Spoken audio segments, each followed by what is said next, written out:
So in my work with Dr. Charles Hancock at Derby and Dr. Rosie Boardman at Manchester, we have been trying to figure out what is the place of the wedding dress. And the further we got into the project, the more we realised that the wedding dress is an icon, but it's also a little bit of an albatross of a wedding industry problem around sustainability. So I'm going to talk a little bit about some of the work that I've been doing and some of the journey that I've been on as well.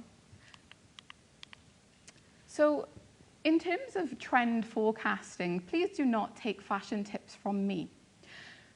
We have many authorities in the faculty who will be better placed. However, what I will say is, in terms of an overarching trend, the wedding dress market is changing in a really interesting way at the moment. We, since the pandemic, have seen some real change in consumer behaviour that comes down to cost-based factors, many people looking for a lower cost option, and also factors that involve lower stress options for the bride, which emulates some of the fact that I was feeling in my own wedding planning and wondering if I had oversimplified or undersimplified some things. So we're seeing custom-made wedding dresses actually go down in popularity. Women do not want multiple trips to choose dresses. They don't particularly want multiple fittings. What we are seeing, though, is everything else going up, some of these very rapidly. So we're seeing trends like separates becoming very popular, which even a few years ago were relatively unheard of. We can't thank or blame the pandemic for this, but what we can do is start to attach it to a package of trends that have been emerging since, such as online purchases going up across the board, not just in the wedding industry, which is traditionally very place-based, where you have to physically go and investigate things.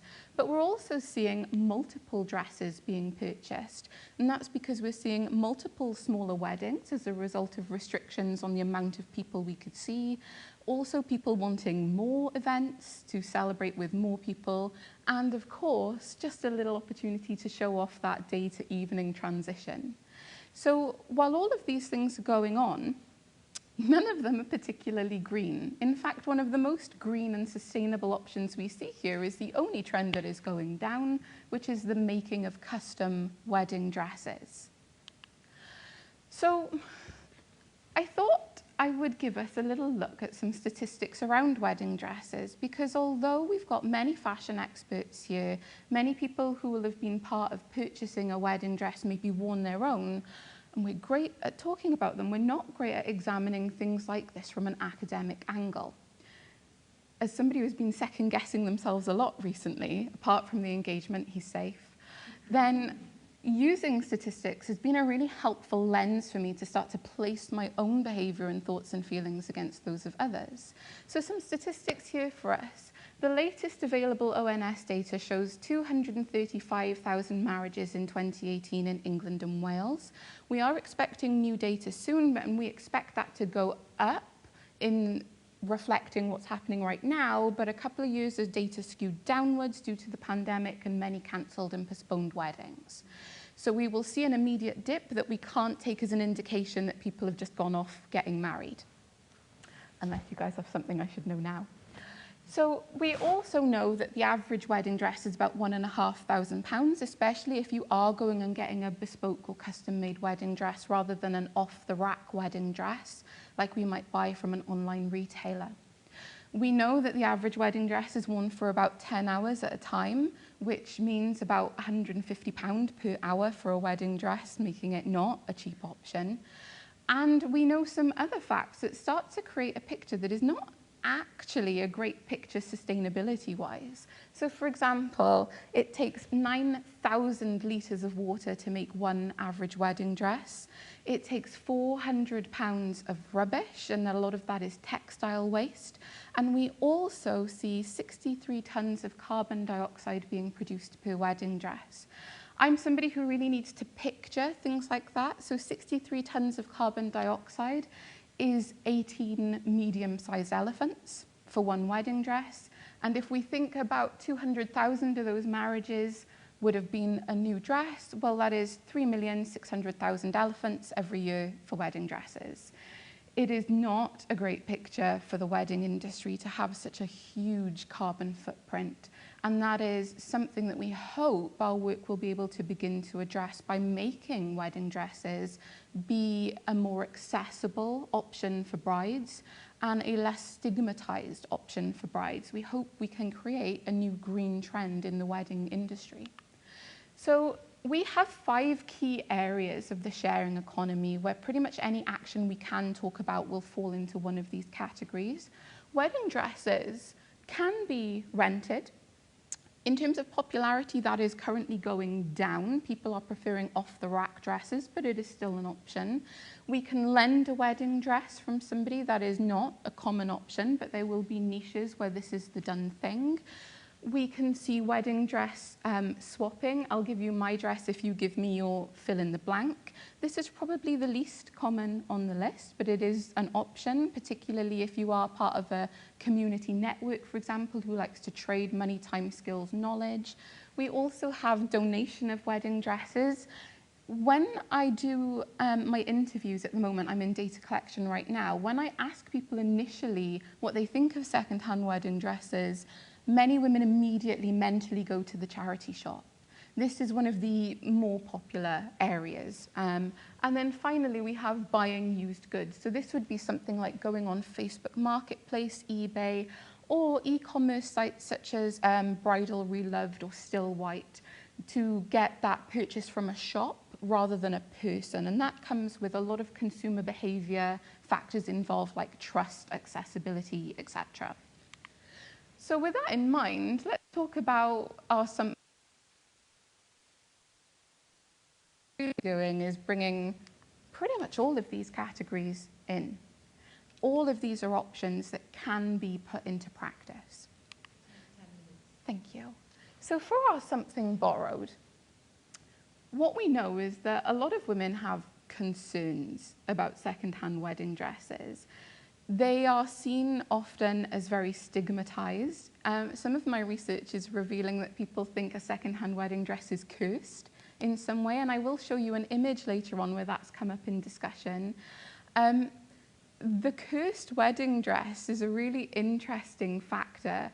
People have said, you don't know where that person if it was a marriage that ended in divorce, if there was a death, how long has that been sat in someone's attic and what kind of vibes does it come with?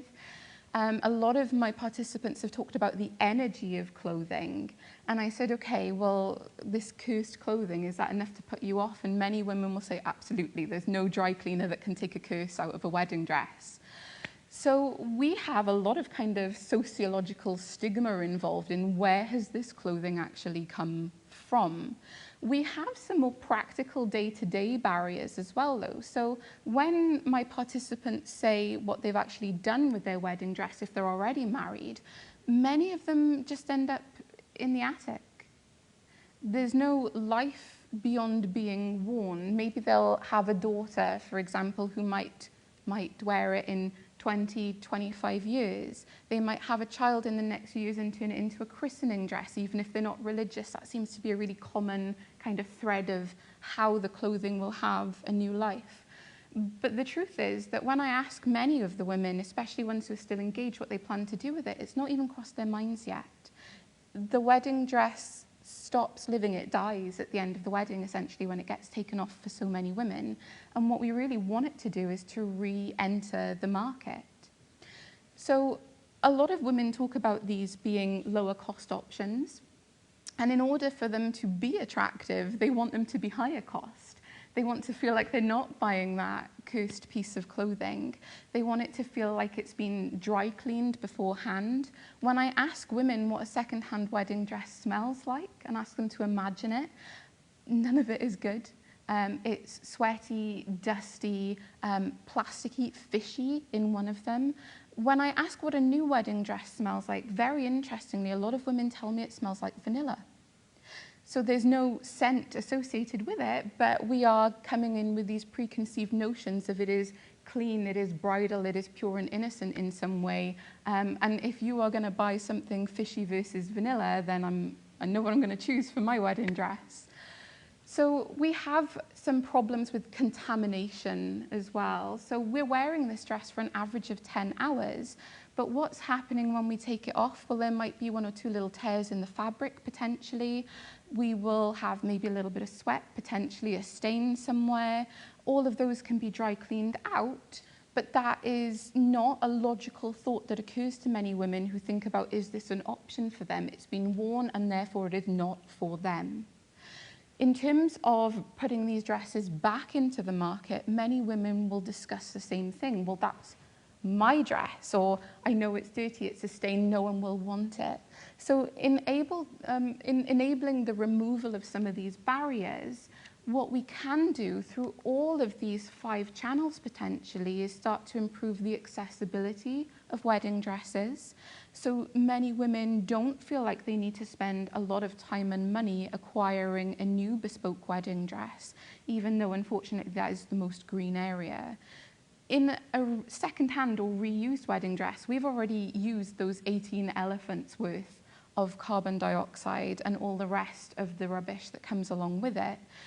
We're not making more when we transition it through other brides, but even when we are at that slightly more eco-friendly option of the new bespoke dress, if we can start maybe taking those dresses back to the shops where they've been sold and increasing renting practices, for example, we can reduce the cost of dresses. We can potentially improve brand image of shops that do encourage things like a buyback scheme and are more about accessibility for brides.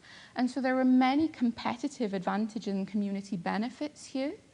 What women don't like is the sense of a library or maybe an archive of wedding dresses. They don't want to feel like this is something almost anyone could have. The most attractive option we've seen in the research so far is the idea of hand-me-down dresses.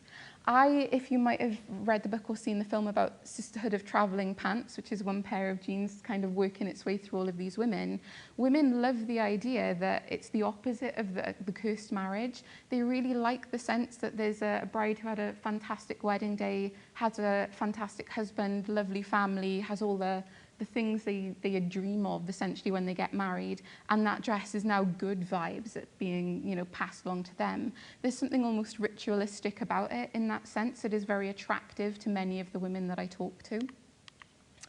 So the plan is to actually do some more research. Where we are with things right now is really the beginning. We know that we don't know much.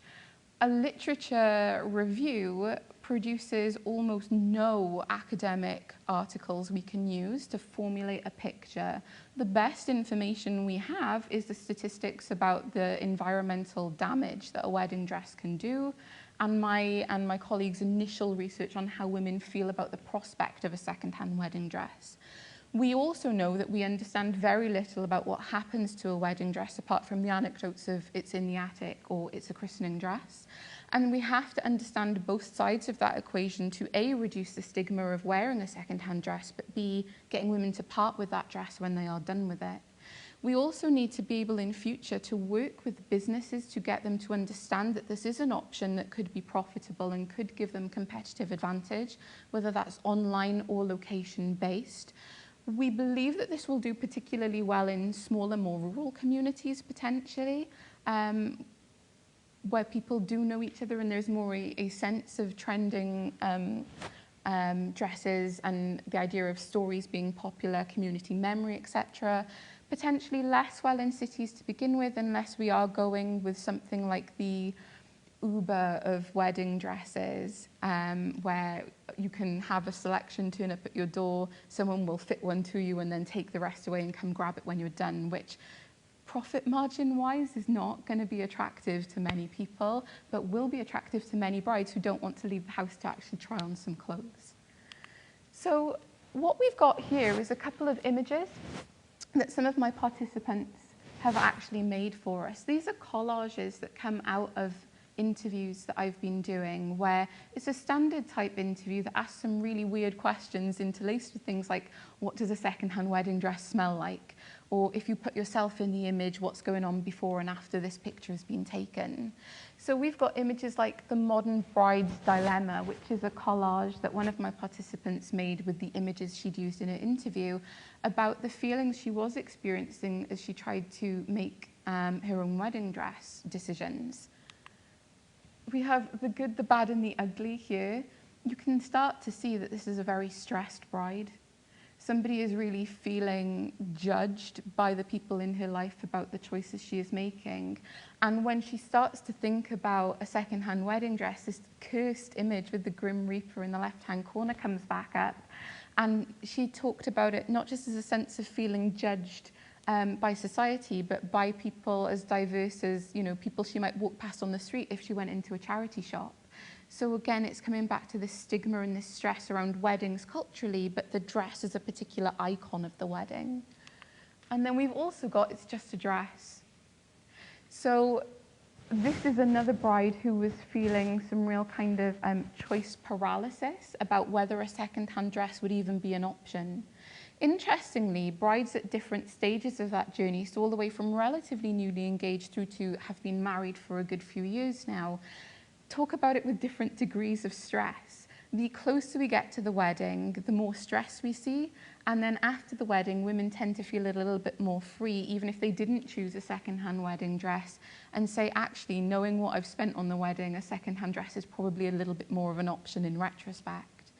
So what we've got here, it's a lovely quote from Vera Wang, who's a prolific designer, pros and cons on both sides of people who appreciate her work, but she's really well known in bridal. And she's got a quote here, which she was talking about when people said, you know, you've really kind of injected new life into this area of the industry. And she says, there was no relationship between a wedding dress and fashion. There was no good taste either. I realized that I could make an impression in terms of changing and readdressing the whole industry of bridal. I am not quite so ambitious as Vera Wang, but I really do want to be able to address some of the economic issues that we see here, the accessibility issues, the social stigma of choosing a wedding dress for a woman, and give some choice back into it while letting women introduce dresses back into the market and not feeling judged about releasing a piece of clothing that was special to them, but has been sat in the back of the wardrobe for the last 20 years. So that's my work in a nutshell. I'm really hopeful that we can make some great impact with it in a couple of years.